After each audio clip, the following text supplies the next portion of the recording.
Hello everyone, welcome back. आशा करता हूँ आप सभी लोग काफ़ी अच्छे से होंगे और अपना ध्यान काफ़ी अच्छे से रख रहे होंगे। तो आज है 2 अगस्त 2020।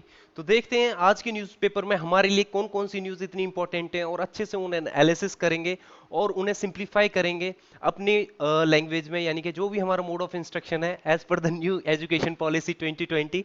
तो हमने भी अपना जो भी हमारा मोड ऑफ इंस्ट्रक्शन, जैसे हिंदी में, हम इसको अच्छे से एनालिसिस करेंगे और समझाएंगे कि क्या क्या चीजें इसमें बेसिकली हमारे लिए इंपॉर्टेंट हैं और कौन कौन सी न्यूज हमारे लिए बहुत ज्यादा इंपॉर्टेंट है। शुरू करते हैं। सबसे पहली न्यूज जो है, ICMR fast track approval for Israel research coordinated by DRDO. ICMR ने नोट दे दिया है कि फास्ट ट्रैक अप्रूवल दे दिया है इजराइल के साथ, जो हम कोविड 19 की वैक्सीन को लेके एक कोऑर्डिनेटेड रिसर्च कर रहे हैं उसके लिए। अभी हमारे लिए इंपॉर्टेंट यहां पे हो जाता है आईसीएमआर। सो देखते हैं आईसीएमआर और डीआरडीओ के बारे में एक बेसिक इंफॉर्मेशन। आईसीएमआर बेसिकली हमारी बहुत ही पुरानी ऑर्गेनाइजेशन है, मतलब बोल सकते हैं अंग्रेजों के जमाने की है ये। अंग्रेजों ने इसे स्टैब्लिश किया था 1911 में as a Indian research fund association. ये एक बोल सकते हैं फंड एसोसिएशन थी, यानी कि ये स्पॉन्सर करती थी और कोऑर्डिनेट करती थी जो भी मेडिकल रिसर्च हमारी कंट्री में होती थी। लेकिन फिर क्या हुआ 1949, यानी कि जब हमारा देश आजाद हुआ तो इसको रीऑर्गेनाइज किया, रीडिजाइन किया इसको, यानी कि आईआरएफए को रीडिजाइन किया आईसीएमआर में। और इसका सिर्फ मोटिव सिर्फ फंडिंग या स्पॉन्सरशिप तक ना रह के ये पूरे एक काउंसिल बन गई हमारी medical research and medical association की। अभी नेक्स्ट हमारा डीआरडीओ। डीआरडीओ इसको फॉर्म किया था 1958। ये बेसिकली जो ऑर्गेनाइजेशन है इसको मर्ज करके बनाया गया था और इसमें मर्ज किए गए थे टेक्निकल डेवलपमेंट एस्टेब्लिशमेंट और directorate of technical development, Indian ordnance factory का production and defence science organisation. इन सबको मर्ज करके एक बोल सकते हैं एक यूनिक बॉडी बनाई जिसका नाम डीआरडीओ ये रखा गया, यानी कि डिफेंस रिसर्च डेवलपमेंट ऑर्गेनाइजेशन बनाया गया था 1958 में। नेक्स्ट हम आ जाते हैं अपने वापस से अपने न्यूज़ पे कि बेसिकली इसमें दिया क्या हुआ है। तो इसमें बेसिकली बताया जा रहा है कि इसराइल जो कंडक्ट कर रहा है अपनी कोविड 19 रिसर्च पेशेंट्स पे, जो हमारे दिल्ली हॉस्पिटल में, मतलब 4 दिल्ली के हॉस्पिटल्स हैं, उनका नाम बेसिकली एक है लेडी हार्डिंग मेडिकल कॉलेज और राम मनोहर लोहिया हॉस्पिटल, एंड 2 और जो हैं वो हैं सर गंगाराम हॉस्पिटल और एलएनजेपी हॉस्पिटल, यानी कि लोक नायक जयप्रकाश हॉस्पिटल।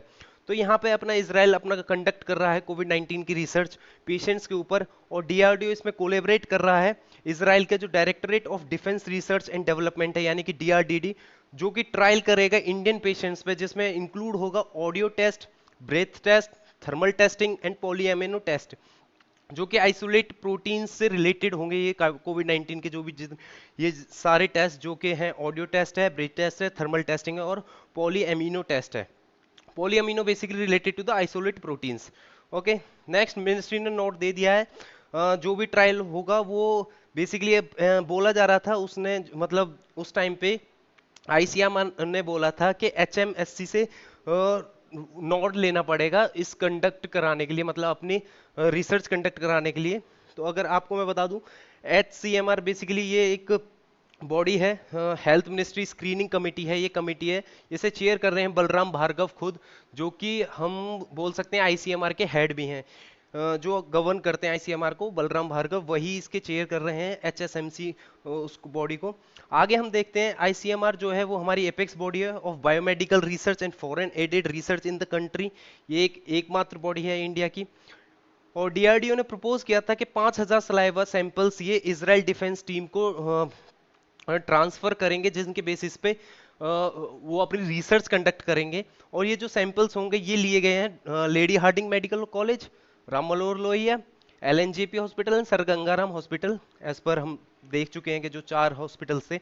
अगर हम बात करें तो Covid 19 research can be carried out in consonance with the guidelines issued by vaccine task force, जो कंस्टिट्यूट की गई है पीएमओ ऑफिस ने, जो कि इनेबल्स करता है डीआरडीओ को डिसीजंस ले सकते हैं like testing and sharing sample.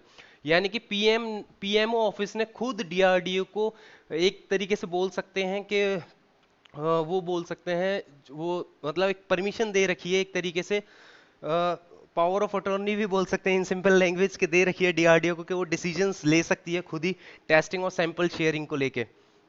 अगर हम बात करें तो आईसीएमआर ने एक्सप्रेस किया था क्वेश्चन जब वो हैंडलिंग कर रहे थे सलाइवा सैंपल्स को कोविड-19 के पेशेंट्स के, कि ये कंटेन कर सकते हैं लाइव वायरस को, या फिर बोल सकते हैं जो एज पर जो 1990s की गाइडलाइंस है उसके अकॉर्डिंग उनको कॉशन भी किया था कि ये एक पब्लिक डोमेन में ना आए, फैले नहीं, तो क्योंकि काफी ज्यादा केओस कंडीशन फिर बन जाएगी। तो उसको देखते हुए उसने आईसीएमआर ने उनको कॉशन भी किया था जिस टाइम पे, मतलब कॉशन मतलब चेतावनी दी थी। नेक्स्ट हमारे लिए इंपॉर्टेंट है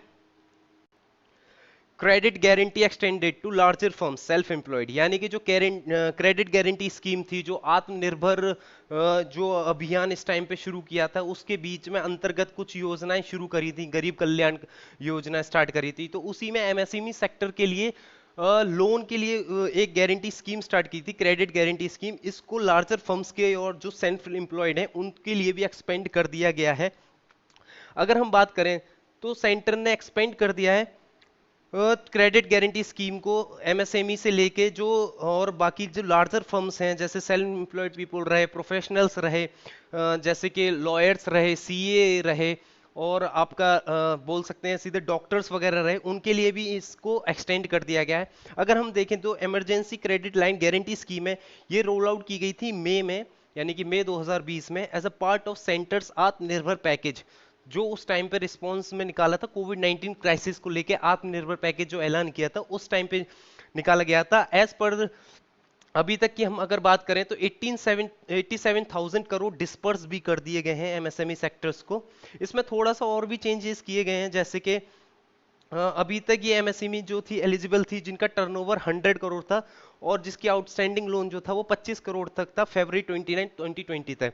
अब इसको फर्दर जो एक्सपेंड किया है, इसमें कर दिया है कि जो जिनका टर्नओवर अप टू 250 करोड़ रुपए होगा और जिसका आउटस्टैंडिंग लोन्स जो है 50 करोड़ होगा, और इंडिविजुअल बेनिफिशियरी जिसमें बोथ प्रोफेशनल्स होंगे जैसे कि doctors, lawyer, chartered accountants, as well self employed people such as vendors और टैक्सी ड्राइवर्स, इनके लिए भी इसको एक्सपेंड कर दिया गया है। तो काफ़ी इंपॉर्टेंट है, और याद रखना है कि इमरजेंसी क्रेडिट गारंटी स्कीम ये पार्ट है आत्मनिर्भर पैकेज का जो कोविड-19 क्राइसिस के टाइम पे लॉन्च किया था। नेक्स्ट है नेशनल एजुकेशन पॉलिसी से जो मैंड्रिन यानी कि जो चाइनीज लैंग्वेज है उसे निकाल दिया गया है, जो फॉरेन लैंग्वेज लिस्ट में से निकाल दिया गया है जो सिखाने वाले थे। तो अगर हम देखें तो उसको ड्रॉप कर दिया गया है। जो foreign languages that can be taught in school, जो स्कूल्स में पढ़ाए जाते, इस लैंग्वेज को अभी एक्सक्लूड कर दिया है। मतलब ड्राफ्ट पॉलिसी में जो अभी मई 2019 में ड्राफ्ट दिया गया था उसमें से इसको एक्सक्लूड कर दिया है। और ये इसलिए एक्सक्लूड किया है क्योंकि जो हमारे टेंशंस चाइना के साथ चल रहे हैं इसकी वजह से। बेसिकली हुआ क्या था, जब ड्राफ्ट दिया गया था तब तो ये थी, लेकिन जो अभी फाइनल रिलीज हुआ यानी कि अभी जुलाई के जो लास्ट वीक में अभी 3-4 दिन पहले जो इसको रिलीज किया गया है उसमें फाइनल डॉक्यूमेंट्स में अप्रूवल नहीं दिया है कैबिनेट के द्वारा। ऐसा सामने निकल के आया है जब पूरी तरीके से इसका जो पूरा चार्ट था यानी कि पूरा ड्राफ्ट जब पब्लिक डोमेन में अभी रखा गया तो तब उसमें पता चला कि ये चाइनीज लैंग्वेज उसमें थी ही नहीं। फर्दर हम देखें तो ये जो कोर्स था एक ही साल का, ये इसलिए सामने और आया जब इंडिया चाइना का टेंशन एकदम बढ़ने लगा और सेंटेंस जो है एकदम से चेंज हो गया। मैं बोला गया जो हाई क्वालिटी ऑफरिंग्स प्रोवाइड कराने वाले थे, जैसे कि लैंग्वेजेस रही English, Korean language, Korean, Japanese, Thai, French, German, Spanish, Portuguese and Russian, इनको अभी भी उसमें रखा हुआ है लेकिन इसमें मैंड्रिन नहीं है। और जो हायर एजुकेशन जो सेक्रेटरी हैं उन्होंने काफ़ी ज़्यादा प्ले किया इसको मतलब मैंड्रिन को हटाने के लिए। अगर हम बात करें is not a list of foreign language जो क्लास 10th और क्लास 12th के लेवल तक के सीबीएसई के स्कूल्स में एज अ चूज की जाती थी एज अ फॉरेन लैंग्वेज, उसमें बेसिकली अभी जो इंक्लूडेड लैंग्वेजेस हैं उसमें है Tibetan, Thai, Japanese along with European language जैसे कि रशियन, स्पेनिश, फ्रेंच और जर्मन। अदर लैंग्वेजेस वो भी ऑफर की जाएंगी as a third language option, जैसे कि क्लास 6 से लेके 8th तक के। उसमें अभी मिनिस्ट्री ऑफ एक्सटर्नल अफेयर्स ने कोई रिस्पॉन्ड नहीं किया है इसको लेके, आगे देखते हैं कि क्या होता है क्या नहीं होता है। अगर हम थोड़ा हिस्ट्री की तरफ देखें तो जो एक्सचेंज प्रोग्राम था बेसिकली ये स्टार्ट किया गया था 2006 में। उस टाइम पे एक्सचेंज प्रोग्राम साइन किया गया था इंडियन लैंग्वेज और चाइनीज स्कूल्स के बीच में as a part of education exchange programme. लेकिन इसको जब दोबारा से इसे रिन्यू किया गया, जब प्राइम मिनिस्टर मोदी विजिट पे गए चाइना की 2015 में, तब एक एमओयू साइन किया गया 2012 में by then Indian ambassador of Beijing, जो कि करंट एक्सटर्नल अफेयर मिनिस्टर थे उस टाइम के, अभी के जो हैं मतलब एस जयशंकर विद हनबन, उनके साथ इनका एमओयू साइन हुआ। और ऑफिशियल चाइनीज जो कि मैंड्रिन है उसको स्टडी कराया जाएगा अब्रॉड, यानी कि बाहर तक भी फैलाया जाएगा और इंडियन लैंग्वेज भी उधर एक्सचेंज प्रोग्राम के तहत होती। लेकिन 2014 में क्या किया, इसको मैंड्रिन को अलाउ भी किया काफी स्कूल्स में, बट अभी के जो टेंशन्स को देखते हुए इसको फिर से हटा दिया गया। और उस टाइम पे भी थोड़ी दिक्कत आई थी क्योंकि चाइनीज लैंग्वेज के जो टीचर्स थे वो अवेलेबल नहीं थे, तो उस टाइम पे एक हॉल्ट आ गया था, एक मतलब रुकावट थी। और तब से अगर बात करें, जो गवर्नमेंट है वो सिस्टमेटिकली कर्व कर रही है एनुअल स्कॉलरशिप प्रोग्राम्स, जैसे चाइना के साथ हमारे चलते भी रहते हैं इस तरीके की और भी चीजें चल रही हैं। लेकिन अभी देखते हैं फर्दर क्या और चीज निकल के आती है। मैंड्रिन को तो अभी फिलहाल में हटा ही दिया गया है, मतलब जो फाइनल जो ड्राफ्ट आया है अभी पब्लिक डोमेन में उसमें मैंड्रिन का कोई जिक्र नहीं है, ऐसा अभी निकल के आई है नेशनल एजुकेशन पॉलिसी में। फर्दर आगे देखते हैं धीरे धीरे और क्या नेशनल एजुकेशन पॉलिसीज में चीजें सामने पब्लिक डोमेन में रखी जाती हैं, क्या क्या चीजें और निकल के आएंगी, ये सब हम आगे देखते ही रहेंगे आने वाले टाइम में। नेक्स्ट जो इंपॉर्टेंट न्यूज है ये है कि सेकंड सीरो सर्वे बिगिन कर दिया गया है, यानी कि दिल्ली में सेकंड सीरो सर्वे स्टार्ट हो गया है। अगर हम सीरो सर्वे की बात करें तो इसमें क्या होता है, ब्लड सैंपल को लिया जाता है रैंडम पीपल से और उसमें चेक किया जाता है कि एंटीबॉडी डेवलप हुई है या नहीं हुई, यानी कि पर्टिकुलर माइक्रो ऑर्गेनिज्म, बैक्टीरिया या वायरस के लिए अगर एंटीबॉडी डेवलप हुई या नहीं, तो ये बेसिकली उसमें रैंडम पीपल्स के ब्लड सैंपल से चेक किया जाता है, उसी को सीरो सर्वे बोलते हैं। तो अभी ये है कि इसका जो सीरो सर्वे था अभी 27 जुलाई से लेके 5 तक चला था, मतलब 27 जून से लेके 5 जुलाई तक चला था। उसमें करीब 22,000 सैंपल लिए गए थे और शो हुआ था कि मतलब जो रिजल्ट आया था उसमें ये था 23% जो पॉपुलेशन है उनके अंदर एंटीबॉडी डेवलप हो चुकी है। तो अभी ये जो है स्टार्ट होगा वापस से, देखते हैं ये कब तक चलेगा। इसमें बेसिकली जो, क्योंकि अभी केसेस काफ़ी ज़्यादा हाई हो रहे थे, अब काफ़ी कम हो गए, तो एक फ्रेश डाटा भी चाहिए होगा कि किन किन मतलब कितने परसेंटेज ऑफ पॉपुलेशन में एंटीबॉडी डेवलप हो चुकी है।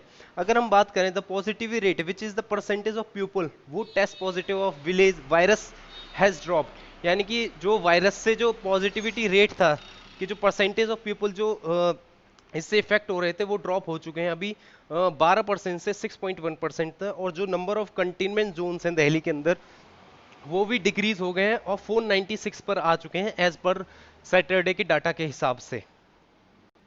नेक्स्ट न्यूज ये है कि fresh demand of for autonomy उठने लगी है अरुणाचल के अंदर। अगर हम बात करें कि ये रिन्यूड डिमांड है ऑटोनोमस काउंसिल के लिए, जो 2 रीजन्स अरुणाचल प्रदेश के रहे, जो कि जिनका नाम है Mon autonomous region in the west and Patkai autonomous council in the east. उन्होंने फिर से रेज कर दिए हैं अपने इश्यूज के ऑटोनॉमी के लेके अरुणाचल प्रदेश के लिए। और अरुणाचल प्रदेश स्टूडेंट्स यूनियन और निशीज, ये लार्जेस्ट एथनिक कम्युनिटीज हैं जहाँ पे इनहेबिटेट हैं वहाँ पे उस एरिया में, उन्होंने इस डिमांड को दबाने की कोशिश करी, उन्होंने खारिज किया है। अगर हम बात करें नीशी एलाइट सोसाइटी जो कि ब्लेम कर रही हैं सीएम पेमा खांडू को for orchestrating and patronising the MAR movement, यानी कि इस मूवमेंट को थोड़ा सा उकसाने के लिए उन्होंने उसको उनको रीजनेबल ठहराया वहाँ के जो सीएम है पेमू खांडू। और उन्होंने बोला कि एमएआर खांड को जो सीख कर रहा है autonomous council comprising Tawang and west Kameng district, यानी कि जो एमआर मूवमेंट है यानी कि मोन ऑटोनमस रीजन जो कि वेस्ट का है वो डिमांड कर रहा है तवांग रीजन और वेस्ट कामेंग डिस्ट्रिक्ट्स में ऑटोनॉमी के लिए। तो और खांडू जो है वो तवांग डिस्ट्रिक्ट से रिलेटेड है, उनका जो है उनका बोल सकते हैं रिलेशन तवांग से है, तो उन पे ब्लेम किया है, यानी कि निशी एलाइट सोसाइटी ने ब्लेम डाला है सीएम पेमू खांडू को कि उन्होंने ही इसको वापस से पेट्रोनाइज किया है एमएआर मूवमेंट को। अगर हम बात करें तो जो ऑर्गेनाइजेशन है, ऐसा बोला जा रहा है कि एक्सटर्नल ऑर्गेनाइजेशन भी इसके पीछे हैं जो ये डिमांड उठ के आ रही हैं।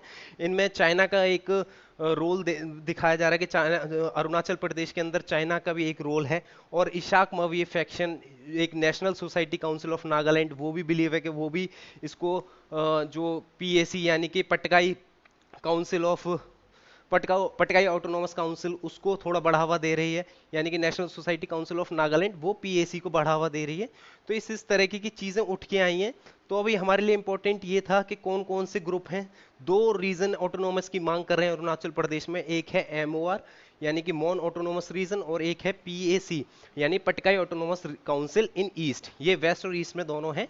तो हमारे लिए इंपॉर्टेंट था। और कौन कौन सी बोल सकते हैं जो बड़ी एलिट एथनिक कम्युनिटीज हैं, वो हैं अरुणाचल प्रदेश स्टूडेंट्स यूनियन और नीशीज। नेक्स्ट हम देखते हैं V R Chaudhari appointed western air commander, यानी कि वी आर चौधरी को अपॉइंट किया गया है वेस्टर्न एयर कमांडर, जो कि जगह लेंगे मार्शल बी सुरेश की, जो अभी तक कमांडेंट थे, यानी कि वेस्टर्न एयर कमांडेंट थे अभी तक। जुलाई 31 तक उनका कार्यकाल खत्म हो रहा है, उसके बाद एयर मार्शल चौधरी उनकी कमीशन की जगह लेंगे, यानी कि वी आर चौधरी नाम है, इंपॉर्टेंट है। वेस्टर्न एयर कमांडर के नए अपॉइंटेड एयर कमांडर हैं वी आर चौधरी। नेक्स्ट हम देखते हैं जुलाई जीएसटी रेवेन्यू स्लाइड्स 14%, यानी कि अगर हम डाटा इधर देखें, ये जो ब्लू है ये फाइनेंशियल ईयर 20 का है, और जो रेड है वो फाइनेंशियल ईयर 21 का है। तो अप्रैल मई जून जुलाई यानी कि 4 महीने का हम अगर पिछला डाटा देखें तो जीएसटी जो कलेक्शन है वो काफी ज्यादा कम होते चले गए हैं। जून में तो फिर भी काफी सही था, लेकिन जुलाई में 87,422 करोड़ पर ये आके चीजें रुक गई हैं, जहां पिछले साल वही 1,02,082 करोड़ रुपीस थे जो कलेक्शन था। तो ये काफी ज्यादा एक मतलब फॉलिंग ट्रेंड देखा जा सकता है 4 महीने का, कि जीएसटी के अंदर कितना ज्यादा रेवेन्यू जो है वो कलेक्शन गिरता जा रहा है। देखा जाए तो करीब 14.36% की गिरावट है as per the previous year, यानी कि फाइनेंशियल ईयर 20 का अगर हम देखें तो बात यही है कि 14% गिर चुका है, जो कि 2019 में ये डाटा रिलीज किया है फाइनेंस मिनिस्ट्री के द्वारा। और अभी इसमें थोड़े ऑब्लिगेशंस ये भी थे कि जुलाई में इनकी जीएसटी काउंसिल भी की बैठक भी होने वाली थी, जिसमें ये फैसला लेते कि जो कंपनसेशन है वो जो प्रोवाइड कराना है स्टेट्स को, उसको लेके कुछ फैसले होने थे, लेकिन जुलाई में वो कोई मीटिंग हुई नहीं।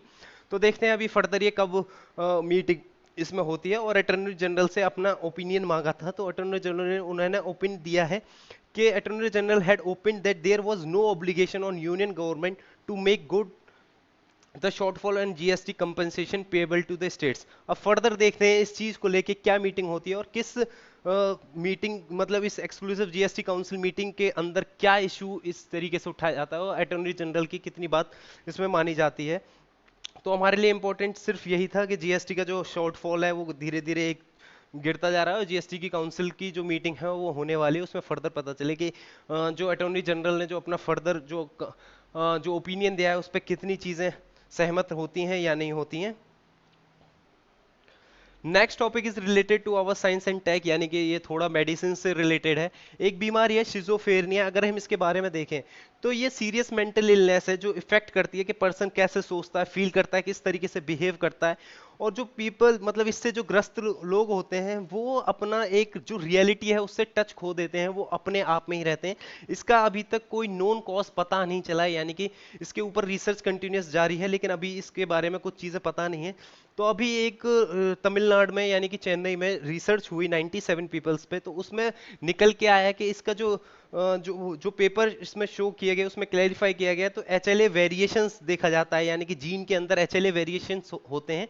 अगर उसमें वेरिएशंस है तो वहां पे तब देखा जाता है कि इसके कॉज ये है, लेकिन ये फर्दर ये है कि अलग अलग कॉन्टिनेंट में जहां जहां हुई है वहां पे अलग अलग रिसर्च देखने को मिली है, अलग अलग रिजल्ट देखने को मिले हैं। तो फर्दर इसमें यही चीजें बोली जा रही हैं कि जो हमारा जो अमीनो एसिड है वही वेरी करता है इस सब के ग्रस्त होने के पीछे। तो अभी देखते हैं क्या चीजें इसमें बोली गई हैं। तो बोला यही जा रहा है कि इसका कोई एग्जैक्ट कॉज अभी पता नहीं है कि किस किस मतलब किस वजह से होती है, किस वजह से नहीं, लेकिन ये खुद एक स्टिग्मा है, यानी कि एक खुद एक प्रॉब्लम है जिसका अभी तक कोई सॉल्यूशन निकल नहीं पा रहा है। और बोला जा रहा है कि जब स्टडी करी गई groups of varied ethnicity across the world, तो जो एसोसिएशन है उसमें इसका निकाला गया है कि जो एलीज हैं यानी कि जो वेरिएंट जीन्स हैं वो रिलेटेड होते हैं ह्यूमन ल्यूकोसाइट एंटीजन यानी कि HLA, ह्यूमन ल्यूकोसाइट एंटीजन। ये इंपॉर्टेंट पार्ट होते हैं इम्यून सिस्टम का, जो रिलेटेड है group of genes on chromosome 6, जो रिलेटेड है क्रोमोसोम 6 से HLA यानी कि human leukocyte antigen. However, the specific allele that was found to be associated with schizophrenia varied from group to group, लेकिन ये अभी भी एसोसिएटेड, मतलब इसमें निकाला, इसमें फाउंडेशन ये निकली कि जो एलीज हैं यानी कि जो वेरिएंट जीन्स हैं उसका भी ग्रुप टू ग्रुप अलग अलग वेरिएशन देखने को मिला है। लेकिन अभी जो पायलट स्टडी हुई यानी कि Tamil speaking group consisting of 97 peoples पे जो हुई, उसमें बताया गया कि जो controls carried out by schizophrenia, वहां पर रिसर्च फाउंडेशन यानी कि स्काफ जो फाउंडेशन है वो चेन्नई बेस्ड है, याद रखना हमारे लिए इंपॉर्टेंट हो जाता है। शिजोफेरिया रिसर्च फाउंडेशन स्कार्फ और जीवन स्टेम सेल फाउंडेशन चेन्नई ने, इन्होंने जो अपनी फाउंडेशन जो पब्लिश किया रिसर्च पेपर, उसमें चीजें जो बताई वो ये थी कि जो एचएलए वेरिएशन है शिजोफेनिया को लेके, उसमें बताया कि HLA is important for proper functioning, यही इंपॉर्टेंट फंक्शनिंग प्रोवाइड कर रहा है इम्यून सिस्टम को, और जो इसके वेरिएशन है यही लीड कर रहा है इम्यूनोलॉजिकल एबनॉर्मलिटीज के लिए, ऐसा निकल के आया रिसर्च में। when the immune system acts up as an autoimmune disorders generating anti-enemy receptor antibodies, like example it can lead to schizophrenia। ये सारे एग्जाम्पल एक लेके बोले गए कि यही जो एचएलए का वेरिएशन है वो इम्यूनोलॉजिकल एबनॉर्मलिटीज को लीड करता है, उसकी वजह से आता है। अब अगर हम देखा जाए तो occurrence of different variation itself is not a problem, ये कोई प्रॉब्लम नहीं है।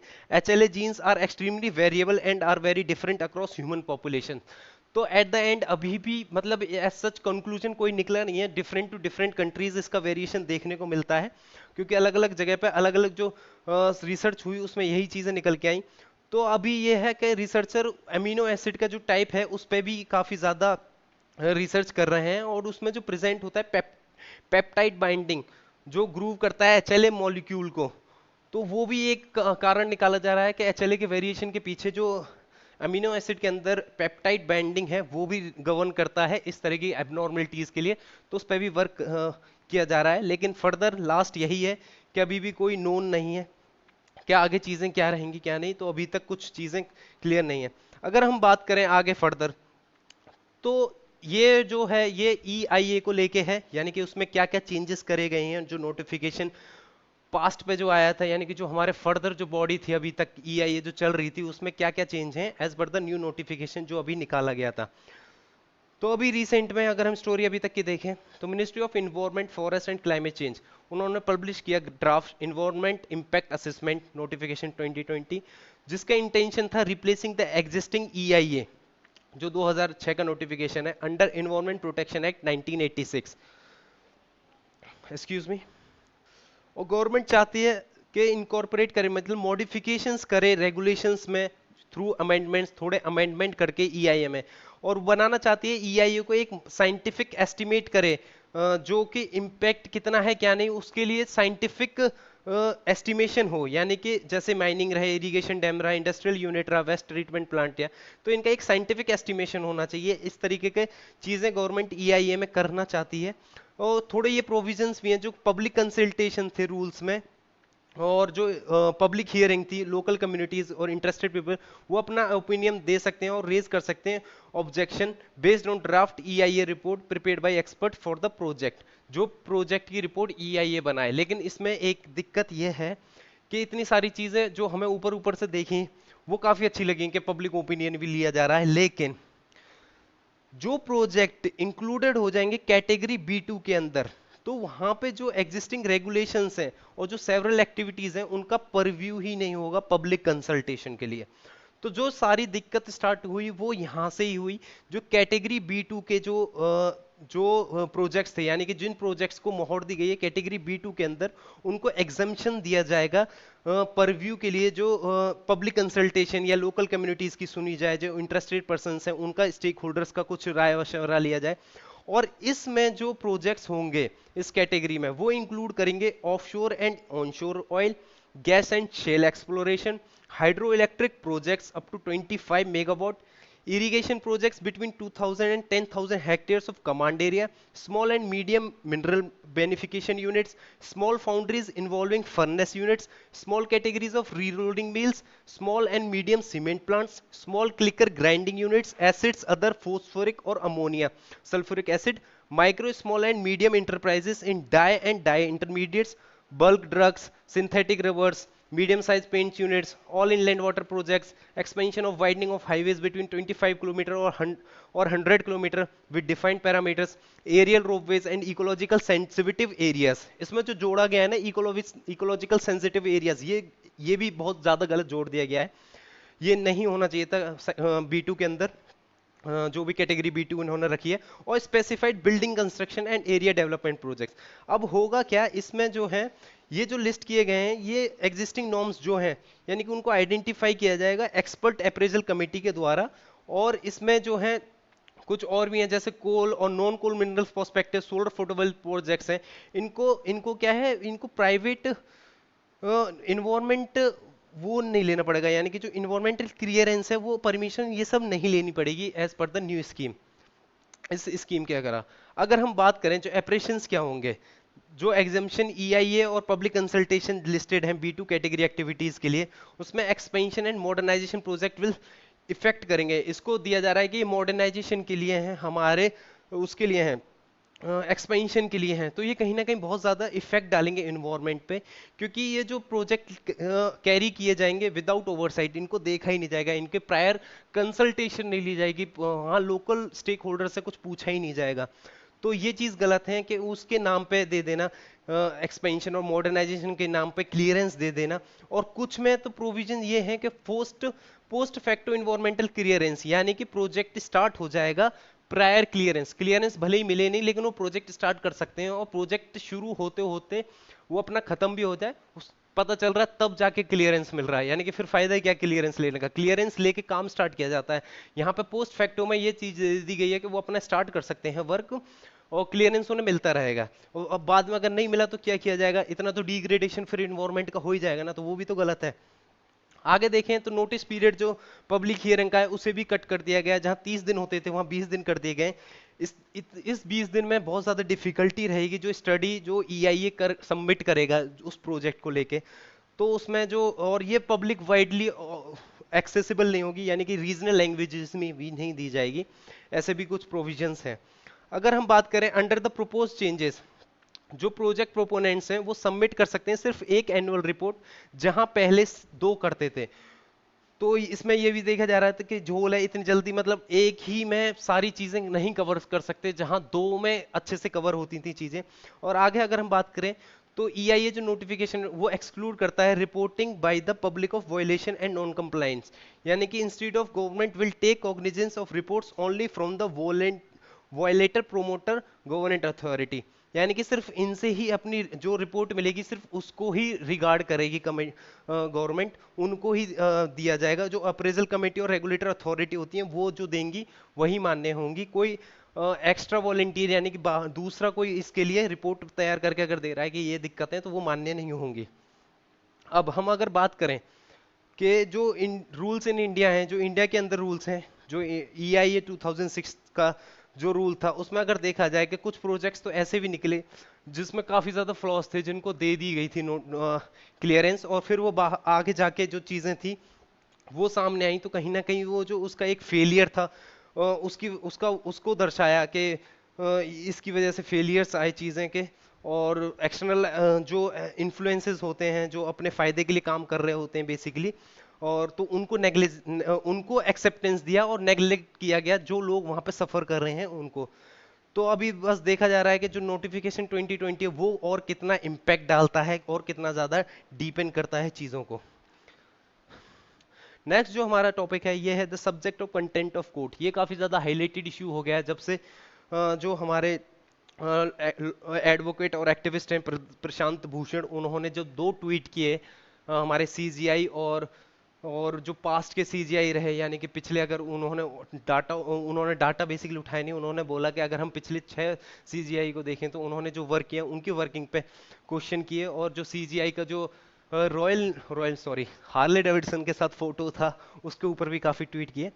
तो बात वही आई कि जो कंसेप्ट है ये कंटेम्प्ट ऑफ कोर्ट का, तो ये जो है ये प्रोटेक्ट करता है जुडिशियल इंस्टीट्यूशन को, किससे, जो मोटिवेटेड अटैक्स होते हैं, जो अनवारंटेड क्रिटिसिज्म होता है, यानी कि जो मैकेनिज्म को एक तरीके से जो अथॉरिटी है उसको डिसरिगार्ड करना, डिसरिस्पेक्ट करना, तो उसको बचाने के लिए, अथॉरिटी को बचाने के लिए, कोर्ट्स को बचाने के लिए इस तरीके की चीजों से, तो ये कंटेम्प्ट ऑफ कोर्ट इंप्लीमेंट किया जाता है, और तो इसी वजह से ये वापस न्यूज़ में आ गया है इंडिया में, जब से प्रशांत भूषण साहब ने अपने ट्वीट किए सुप्रीम कोर्ट को लेकर और सीजीआई को लेकर। अब बात करते हैं कि ये किस तरीके से, इसका कंसेप्ट क्या है और किस तरीके से आया। कंसेप्ट काफी पुराना है, सेंचुरीज ओल्ड, इंग्लैंड से शुरू हुआ था, कॉमन लॉ था प्रिंसिपली। होता क्या था वहां पे, जो जुडिशियल पावर थी वो किंग के हाथ में थी, जिसको इनिशियली पहले वो खुद ही एक्सरसाइज करते थे, फिर उसके बाद क्या किया, उनको अपना रिप्रेजेंटेटिव बना दिया, यानी कि जजेस अपॉइंट किए गए जो कि रिप्रेजेंट करते थे किंग को। तो वो जो जजेस थे वो एक्टेड ऑन हिज नेम, यानी कि किंग के नाम पे अपना जो भी फैसला होता था वो देते थे।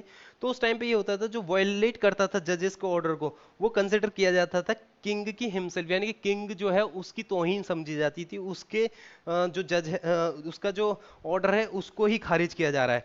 फिर जैसे जैसे टाइम बढ़ता चला गया और जजेस के साथ डिसोबीडियंस ना हो, उनको क्या कहते हैं, उनकी गरिमा पे कोई आंच ना उठाए, तो इस तरीके से, इस तरीके का ये एक ऑफेंस बनाया गया और इसको पनिशेबल भी रखा है। तो इस तरीके से ये कंटेम्प्ट ऑफ कोर्ट निकल के आया। अब बात करें ये statutory basis contempt of court क्या है। क्या प्री इंडिपेंडेंस के बाद law of contempt in India, early high courts, ये इनके लिए पहले अर्ली हाई कोर्ट्स के लिए था, या प्रिंसली स्टेट्स में जो कोर्ट्स वगैरह थी उनके लिए था। लेकिन जब कॉन्स्टिट्यूशन अडॉप्ट किया गया तो कंटेम्प्ट ऑफ कोर्ट को एक रेस्ट्रिक्शन की तरह देखा गया, जब फ्रीडम ऑफ स्पीच और एक्सप्रेशन का। लेकिन आर्टिकल 129 में सुप्रीम कोर्ट को खुद आज़ादी दी हुई है कि वो पनिश कर सकती है इस तरीके के कंटेम्प्ट ऑफ कोर्ट, कंटेम्प्ट अगर कोई करता है उस पर। और आर्टिकल 215 जो कि हाई कोर्ट से रिलेटेड है, वो भी पावर देता है हाई कोर्ट्स को कि वो पनिश कर सकते हैं as per the contempt of courts act 1971। अब बात करते हैं कितने तरह के कंटेम्प्ट ऑफ कोर्ट होते हैं। तो दो तरह के हैं, एक सिविल और क्रिमिनल। सिविल बेसिकली वही है जो जैसे कि अगर हम काफी सिंपल है सिविल, जिसने अगर कमिट किया है कोई भी एक्टिविटी या विलफुल एक्टिविटी जो नहीं करनी चाहिए थी, वो डिसोबे करता है कोर्ट ऑर्डर को, और जो ब्रीच करता है जो अंडरटेकिंग ली गई है कोर्ट के अंदर, तो उसको सिविल कंटेम्प्ट के अंदर डाला जाता है। और क्रिमिनल का कंटेम्प्ट थोड़ा कॉम्प्लेक्स है, इसके तीन फॉर्म है। एक तो जो वर्ड्स या रिटन और speaking sign action that scandalize, जो स्कैंडलाइज करे, ध्वस्त करे और स्कैंडलाइज करे लोअर, या फिर जो गिराना चाहता है उसकी गरिमा को, अगर इस तरीके से कुछ शब्द बोले गए हैं या कुछ छापा गया है या एक्सप्रेस किया गया है या कुछ साइन किए गए हैं, तो एक तो ये फॉर्म होती है। दूसरा प्रिजुडिस या फिर इंटरफेयर किया जाए जुडिशियल प्रोसीडिंग्स में जानबूझ के या सोच समझ के, तो एक दूसरा फॉर्म ये है। तीसरा ये है कि इंटरफेयर विथ और obstruct the administration of justice, यानी कि जो जस्टिस है उसके एडमिनिस्ट्रेशन में दखल अंदाजी करना, तो उसको भी एक तीसरा फॉर्म माना गया है contempt of, sorry, criminal contempt of court के अंदर। तो अभी जो है प्रशांत भूषण साहब के ऊपर क्रिमिनल कंटेम्प्ट ऑफ कोर्ट का ही लगाया गया है, यानी कि उनको एज अ, उन्होंने जो वर्ड्स यूज किए हैं वो कहीं ना कहीं गरिमा को गिरा रहे हैं, कोर्ट, सुप्रीम कोर्ट की गरिमा को। इसमें पनिशमेंट का भी प्रावधान है कि 6 महीने तक की सजा है और फाइन है अप टू 2000 रुपीज। अगर बात करें कि what is not contempt of court, जो कंटेम्प्ट ऑफ कोर्ट कौन सा नहीं माना जाएगा, जिसमें जो जुडिशियल प्रोसीडिंग्स हुई हैं उनको फेयर और एक्यूरेट मैनर में ही उतारा गया है, उसमें कुछ अपना क्रिटिसिज्म नहीं दिया है या कुछ मेरिट्स ऑफ जुडिशियल ऑर्डर्स नहीं दिखाए, तो वो उसको कंटेम्प्ट ऑफ कोर्ट नहीं माना जाएगा। जब केस हियर कर लिया जाता है, जो प्रोसीडिंग्स फाइनल निकल के आती हैं उसके लिए, यानी कि अगर उसे क्रिटिसाइज नहीं करें तो वो है। लेकिन अभी 2006 में थोड़ा सा अमेंड किया गया, उसमें एक नया क्लॉज जोड़ा गया। अमेंड ये किया गया कि जो इंट्रोड्यूस कर दिया truth as a valid defence, यानी कि सच्चाई के आड़े हम किसी चीज को झुटला नहीं सकते, इस चीज को ऐड किया गया। जो सच है वो बोला जाएगा, उसको एज अ डिफेंस ही देखा जाएगा, उस पर कंटेम्प्ट चार्ज नहीं लगेंगे। ये 2006 में इसको ऐड कर दिया गया। तो यही सारी चीजें, fair and accurate reporting of judicial proceeding will not amount to contempt of court, यानी कि अगर फेयर और एक्यूरेट रिपोर्टिंग है जुडिशियल प्रोसीडिंग के लिए तो उसको कंटेम्प्ट ऑफ कोर्ट के अंडर नहीं लाया जाएगा। ऐसा 2006 के बाद ऐड कर दिया गया, क्योंकि प्रोविजन जो ऐड किया गया, जो अमेंड किया गया, वो ये था introduction of truth as a valid defence, और ये पब्लिक इंटरेस्ट को लेके चीजें ऐड करी गई थी। नेक्स्ट है लोन मोरेटेरियम को एक्सटेंड ना करने की ऐसी सलाह दी है क्रेडिट रेटिंग एजेंसीज ने। उन्होंने बोला है कि इसकी वजह से जो है एनपीए बढ़ सकता है, और ये सिर्फ अभी मतलब 3 महीने के लिए काफी था, इसको फर्दर ना ही सोचे तो आरबीआई ज्यादा सही है, इस तरह की सलाह क्रेडिट रेटिंग्स ने बेसिकली दी है। और जो बेसिक जो मेन जो दिक्कत अराइज करी है वो यही है कि एनपीए बढ़ जाएगा। इस वाले आर्टिकल में बात करी जा रही है जो खुर्जा का जो ट्रेडिशनल सिरेमिक्स जो मॉडल है, यानी कि वो बेसिकली खुर्जा को जीआई टैग भी मिला हुआ है। इसको सिरेमिक सिटी ऑफ भी बोला जाता है। तो उसका जो पेंडेमिक की वजह से जो उसका बिजनेस मॉडल है वो पूरी तरीके से गिर चुका है, उसमें काफी ज्यादा ड्रॉप देखा गया है डिमांड में और रेवेन्यू में। और अगर हम बात करें खुर्जा बेसिकली बुलंदशहर के अंडर आता है। ये हब है ऑफ आर्टिसन खुर्जा जो उत्तर प्रदेश का है। इसमें इसको शिल्प गुरु अवार्ड भी मिला है 2017 में। और ये अभी वरी हैं, यानी कि काफी ज्यादा वरीड हैं इस चीज को लेके कि आगे मतलब अगर यही चीजें चलती रहीं तो किस तरीके से चीजें होंगी। पेंडेमिक की वजह से काफी ज्यादा डिमांड जो चीजें रही हैं वो काफी ज्यादा गिर चुकी हैं। वैसे भी एक चाइना से भी उन्हें थ्रेट था कि जो चाइना का इतना ज्यादा सस्ता माल है वो कहीं ना कहीं और ज्यादा पहले डिग्रेड कर रहा था इनकी डिमांड और रेवेन्यू को, और अभी पेंडेमिक की वजह से और भी चीजें गिर गई हैं। अगर हम बात करें जो टाउन है वो बेसिकली जनरेट करता है turnover around 100 crore a year. और अभी पेंडेमिक की वजह से जो मैन्युफैक्चरिंग है वो काफी ज्यादा एडवर्स इफेक्ट हो गई है, और जो आउटपुट है वो 50% पे ही आके रह गया है। एज पर वहाँ के जो एक खान है जो बेसिकली इस आर्टिसन वर्क में है, उन्होंने इस चीज को अपना मतलब दिक्कतें दिखाई हैं, शो है। उन्होंने बताया है कि जो चाइना है वो काफी ज्यादा स्ट्रगल क्रिएट कर रहा है उनके लिए। और जो बांग्लादेश एंड श्रीलंका में जो क्वालिटी वहाँ पे प्रोड्यूस कर रही जा रही है वो भी कहीं ना कहीं इस चीज को इफेक्ट कर रही है। और चाइना हैज मैकेनाइज्ड इंडस्ट्री, वहाँ पे मैकेनाइज्ड इंडस्ट्री, और यहाँ पे बेसिकली जो वर्क किया जाता है वो हैंडमेड है। हैंडमेड प्रोडक्ट्स हैं यहाँ पर खुर्जा में। तो एक हमारे लिए इम्पोर्टेंट यही है कि खुर्जा किधर ये है, बुलंदशहर का एक टाउन है छोटा सा, इसको जीआई टैग भी दिया गया है और उत्तर प्रदेश का उत्तर प्रदेश के अंदर है। और यही है कि जो सिरेमिक जो वहाँ का ट्रेडिशनल बिजनेस मॉडल है वो कहीं ना कहीं शैटर होता जा रहा है इस पेंडेमिक की वजह से। और जो ऑक्टो सेक्टर है उसने थोड़ी हिंट की है कि ऑक्टो सेक्टर रिवाइव कर रहा है जुलाई सेल्स का। अगर देखा जाए तो मारुति सुजुकी जो सबसे बड़ी कार मेकर है इंडिया की, उसने पोस्ट किया है कि 1% ग्रोथ आई है होलसेल डील्स में। क्योंकि पेंडेमिक के टाइम पे जहां 3 महीने का पूरी तरीके से लॉकडाउन था उसमें कहीं भी कुछ भी नहीं चीजें हो रही थी, तो 1% का ग्रोथ आया। तो कहीं ना कहीं ये चीज दिखा रहे हैं कि एक रिवाइवल के अच्छे चांसेस हैं, धीरे धीरे शायद निकल के आए, रिवाइव कर जाए चीजें। अगर हम डाटा देखें जुलाई 2020 का, तो मारुति सुजुकी की जहां 1,01,307 यूनिट सेल्स हुई हैं, और जहां जुलाई 2019 में 1 लाख थी, तो 1% का इसमें सर्ज आया है प्रीवियस ईयर के according. So that's all for today. I hope आपको चीज़ें पसंद आई हो और अच्छे से सारी चीज़ें कवर की हो और काफ़ी कुछ सीखने को भी मिला हो। अच्छा लगा हो तो लाइक करें, शेयर करें, सब्सक्राइब करें। सब्सक्राइब करना ना भूलें, काफ़ी इंपॉर्टेंट है कि आप सपोर्ट करेंगे तो आगे चीज़ें और अच्छे से चीज़ें सामने आएंगी। Thank you, that's all.